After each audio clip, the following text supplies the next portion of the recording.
Sir market में नए नए एनएफओ आ रहे हैं। मेरे दोस्त ने मुझे रिकमेंड किया कि एनएफओ में इन्वेस्ट कर ले, अच्छा रिटर्न मिलेगा। तो मुझे एनएफओ में इन्वेस्ट करना चाहिए या नहीं? देखिए, मार्केट में एनएफओ आते रहते हैं और बहुत सारे एनएफओ आते रहेंगे, मगर हमको क्या देखना है कि हमारा वेल्थ क्रिएशन की जर्नी में ये हेल्प करेगा कि नहीं। अब जैसे मान लो एनएफओ आ रहा है, मान लो कि एक फ्लेक्सी कैप का एनएफओ आ रहा है। देखो, फंड हाउसेज एनएफओज क्यों निकालती हैं? ताकि वो पब्लिक का कैपिटल अट्रैक्ट कर सके, क्योंकि कभी कोई नई चीज़ आती है तो people are attracted to invest in something new, और कुछ सस्ते में मिल रही है 10 रुपये के एनएफओ में। बट एक्चुअली ये फैक्ट नहीं है।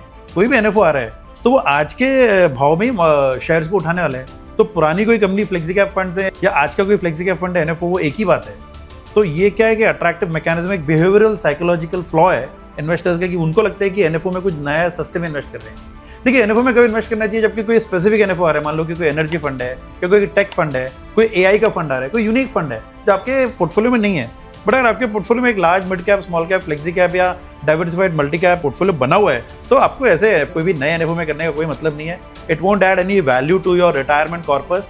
अगर कोई जेनरिक एनएफओ आ रहा है जस्ट मार्केट में आपका पैसे खींचने के लिए, तो मेरे हिसाब से, तो एक्सपीरियंस के हिसाब से, उसमें नहीं करना चाहिए लोगों को। कोई वैल्यू ऐड नहीं करेगा वो, and it will just be an additional burden on your already overburden portfolio if you have accumulated too many NFOs already.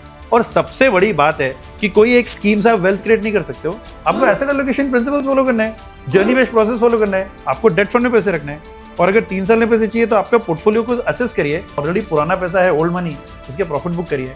तो मेरे हिसाब से एनएफओ में तभी करना चाहिए जब कोई वो यूनिक एनएफओ है। Otherwise people should skip the NFO and follow asset allocation principles.